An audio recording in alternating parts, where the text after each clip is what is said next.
Kodikkulam saint Mary's ഹൈസ്കൂളിൽ വിദ്യാരംഗം കലാസാഹിത്യവേദിയുടെയും വിവിധ ക്ലബ്ബുകളുടെയും പ്രവർത്തനങ്ങൾക്ക് തുടക്കമായി. സ്കൂളിൽ നടന്ന ചടങ്ങിൽ ഗുരുശ്രേഷ്ഠ അവാർഡ് 2023 ജേതാവും മികച്ച ഹൈസ്കൂൾ അധ്യാപക അവാർഡ് ജേതാവുമായ ജോളി എം മുരിങ്ങമറ്റം വിവിധ ക്ലബ്ബുകളുടെ ഉദ്ഘാടനം നിർവഹിച്ചു. വിദ്യാർത്ഥികളിൽ അന്തർലീനമായിരിക്കുന്ന സർഗശേഷികളെ വികസിപ്പിക്കുകയും കുട്ടികൾ തമ്മിലുള്ള പരസ്പര ധാരണയും ആശ്രയത്വബോധവും വളർത്തി വിദ്യാർത്ഥികളിൽ മനുഷ്യത്വം വളർത്തിയെടുക്കുകയും ചെയ്യുക എന്നതാണ് വിദ്യാരംഗം കലാസാഹിത്യവേദിയുടെയും ഇതര ക്ലബ്ബുകളുടെയും പ്രവർത്തനങ്ങളിലൂടെ ലക്ഷ്യം വയ്ക്കുന്നത്. കോടിക്കുളം സെന്റ് മേരീസ് ഹൈസ്കൂളിൽ വിദ്യാരംഗം കലാസാഹിത്യവേദിയുടെയും വിവിധ ക്ലബ്ബുകളുടെയും പ്രവർത്തനങ്ങൾക്ക് തുടക്കമായി. സ്കൂളിൽ നടന്ന ഉദ്ഘാടന ചടങ്ങിൽ സ്കൂൾ മാനേജർ ഫാദർ ജോൺസൺ പഴയ പീടികയിൽ അധ്യക്ഷത വഹിച്ചു. മഹാത്മാവായ ഗാന്ധിജി അവന്റെ വിദ്യാഭ്യാസം, ഒരു കുട്ടിയുടെ വിദ്യാഭ്യാസം അവന്റെ തൊഴിലിനെ, ഭാവിയെ ആസ്പദമാക്കി ആയിരിക്കണം എന്ന് നിർബന്ധം ചെയ്തു. അവന്റെ ലക്ഷ്യം എന്താണോ അത് കണ്ടറിഞ്ഞ് അവരുടെ അഭിരുചികൾ അറിഞ്ഞ് മനസ്സിലാക്കി സഹായിക്കുന്ന രീതിയിലുള്ള വിദ്യാഭ്യാസം. ഏത് ഫീൽഡിലാണ് നിങ്ങൾക്ക് ഉയരുവാനായിട്ട് സാധിക്കുന്നത്? പഠനത്തിലാണോ? പഠനത്തിൽ. സ്പോർട്സിലാണോ? സ്പോർട്സിൽ. ആർട്സിലാണോ? ആർട്സിൽ. ഇതിലെല്ലാം നമുക്ക് ഒരുപോലെ കഴിവുണ്ടാവില്ല.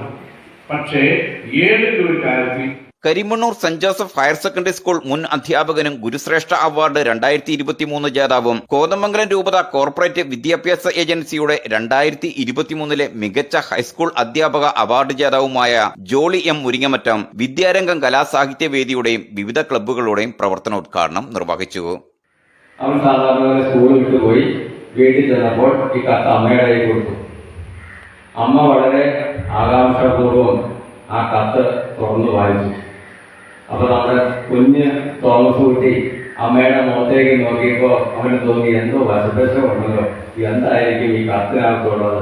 അവൻ വളരെ ആകാംക്ഷയോടുകൂടി അമ്മയുടെ മുഖത്തേക്ക് നോക്കി. അമ്മയുടെ മുഖത്തേക്ക് നോക്കിക്കഴിഞ്ഞപ്പോൾ ഇതിനകത്ത് എന്നെ അമ്മ എഴുതേക്കണേന്ന് ചോദിച്ചു. അപ്പൊ അവന്റെ അമ്മ പറഞ്ഞു, നിങ്ങളുടെ മകൻ ഈ സ്കൂളിന്റെ ഒരു അഭിമാനമാണ്, ഈ സ്കൂളിലെ ഏറ്റവും മികച്ചവനാണ്. അവനെ ഈ സ്കൂളില് വേണ്ടത്ര സൗകര്യങ്ങളില്ല, ഇവിടുത്തെ ടീച്ചേഴ്സും അത്ര എഫിഷ്യന്റില്ല. അതുകൊണ്ട് ഇവനെ നിങ്ങൾ വീട്ടിൽ കൊണ്ടുപോയി നിങ്ങൾ തന്നെ ഇവനെ പഠിപ്പിച്ചു എന്നാണ് എഴുതിയിരിക്കുന്നതെന്ന് അമ്മ ഇത് വായിച്ചു കഴിഞ്ഞു. അവന് സന്തോഷമായി. അതോടുകൂടി അവന്റെ സ്കൂൾ പഠനം അവസാനിച്ചു. അവൻ പിന്നീട് അവന്റെ അമ്മയുടെ ശിക്ഷണത്തിൽ വീട്ടിലിരുന്ന് പഠിച്ച് ലോകം അറിയപ്പെടുന്ന ശാസ്ത്രജ്ഞൻ, വേറെ ഒരു വിഷയത്തിലല്ല, പല കാര്യങ്ങളും ലോകം അറിയപ്പെടുന്ന ശാസ്ത്രജ്ഞനായി മാറി. കുട്ടികളുടെ കയ്യെഴുത്ത് മാസികയുടെയും വിവിധ ദിനാചരണ പതിപ്പുകളുടെയും പ്രകാശനം നടന്ന ചടങ്ങിൽ ഹെഡ്മിസ്ട്രസ് ടെസി തോമസ് മുഖ്യപ്രഭാഷണം നടത്തി.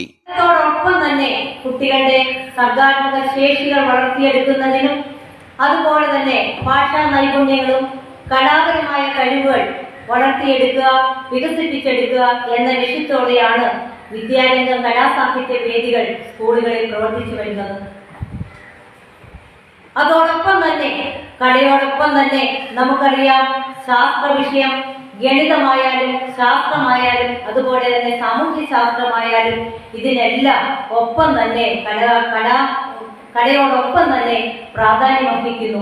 അതാണല്ലോ നമ്മൾ ഇന്ന് വിദ്യാരംഗം കലാസാഹിത്യ വേദിയോടൊപ്പം തന്നെ സ്കൂളിൽ പ്രവർത്തിക്കുന്ന മറ്റെല്ലാ ക്ലബ്ബുകളുടെയും പ്രവർത്തനോദ്ഘാടനം ഒന്നിച്ച് തന്നെ നമ്മളിവിടെ നടത്തുന്നത്.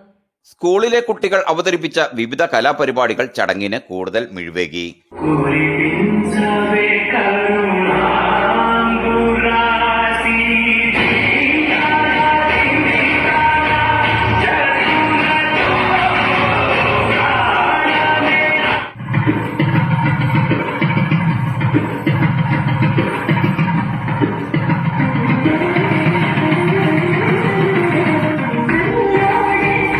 PTA president Augustine Joseph, MPTA president Anitha Jibin, വിദ്യാർത്ഥി പ്രതിനിധി അശ്വതി രാജേഷ്, വിദ്യാരംഗം ജോയിന്റ് കൺവീനർ ആവണി അനൂപ് തുടങ്ങിയവർ